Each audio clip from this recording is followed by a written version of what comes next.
The evening air carried the scent of the season's first snowfall as Jasper pushed open the glass doors to Celeste, an upscale restaurant renowned for its culinary finesse and the wealth of its patrons. The sound of soft jazz flowed from a grand piano in the corner, mingling with the subdued hum of conversations. Crystal chandeliers glittered overhead, casting warm, golden hues on polished mahogany tables adorned with pristine white tablecloths. The space was luxurious, designed to exude elegance, privilege, and exclusivity. Jasper stood silently at the entrance, taking it all in, his weather-worn hands tucked into the pockets of a simple olive green jacket. His gray sweater was plain, his scuffed leather boots lacked shine, and his posture was unassuming. To the other diners, he was a disruption to the curated perfection of the evening, a quiet wrinkle in the fabric of their illusions. Judgment was swift. Eyes darted his way, some briefly, others lingering. Soft murmurs rippled through the room like the hiss of static. What's he doing here? Did he walk into the wrong place? Goodness! The standards are slipping. Jasper caught fragments of their whispers, but paid them no mind. His expression remained serene, his lips curving into a faint smile as he stepped up to the host's podium. Behind the podium stood Max, a young server with impeccably combed hair and a crisp uniform that seemed tailored to his lean frame.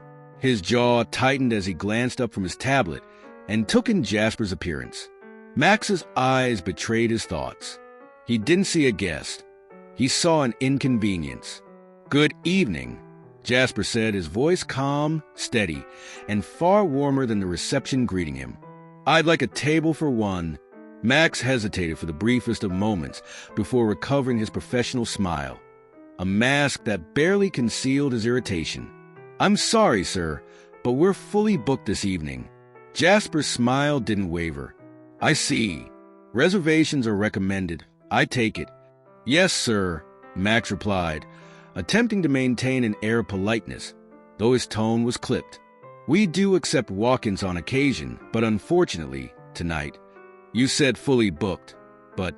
Jasper gestured subtly to a nearby table, recently vacated and yet to be cleared. "That one appears to be available." Max's lips tightened, embarrassment flaring briefly before being replaced by cold determination. "I'm afraid it's spoken for." Nearby, a wealthy couple glanced at each other, suppressing smirks. A man in a designer suit chuckled softly. Even the servers passing by seemed to exchange knowing glances, content to let Max handle the situation. Jasper held Max's gaze unflinching. "I'd appreciate it if you could check again. I'm sure I won't take up much space." Max opened his mouth, presumably to offer another excuse, when another member of the waitstaff, a junior server named Elise, walked up behind him. She had heard enough to sense what was happening and shot Max a reproachful look. Before he could speak, she interjected, her tone professional but kind. "We actually do have availability, sir. Right this way."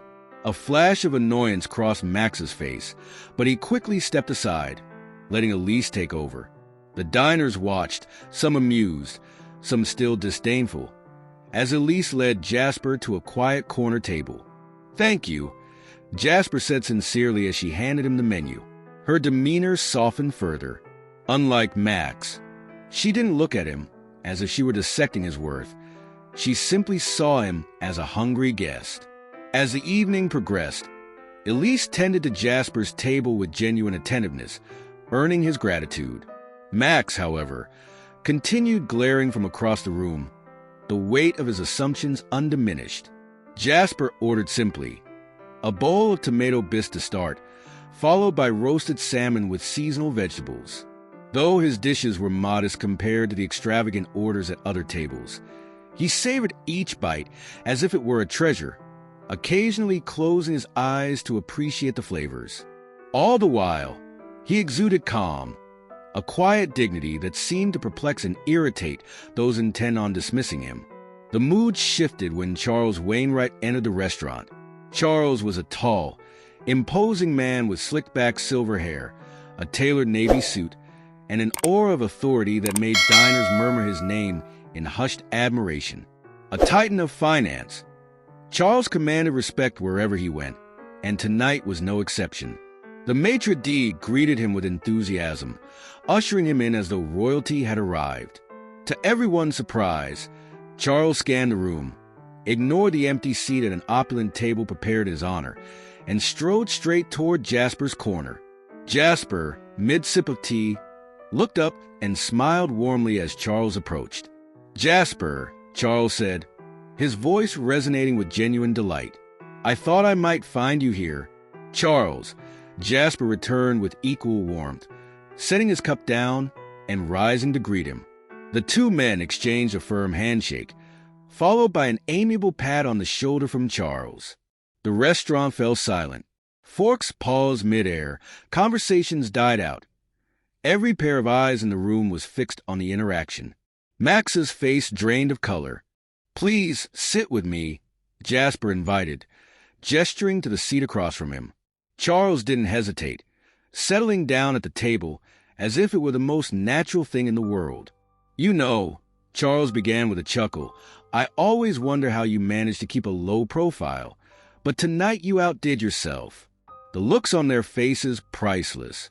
Jasper laughed softly, his composure unbroken. Old habits die hard. Charles leaned back and surveyed the room, his sharp gaze taking in the bewildered diners and uncomfortable staff.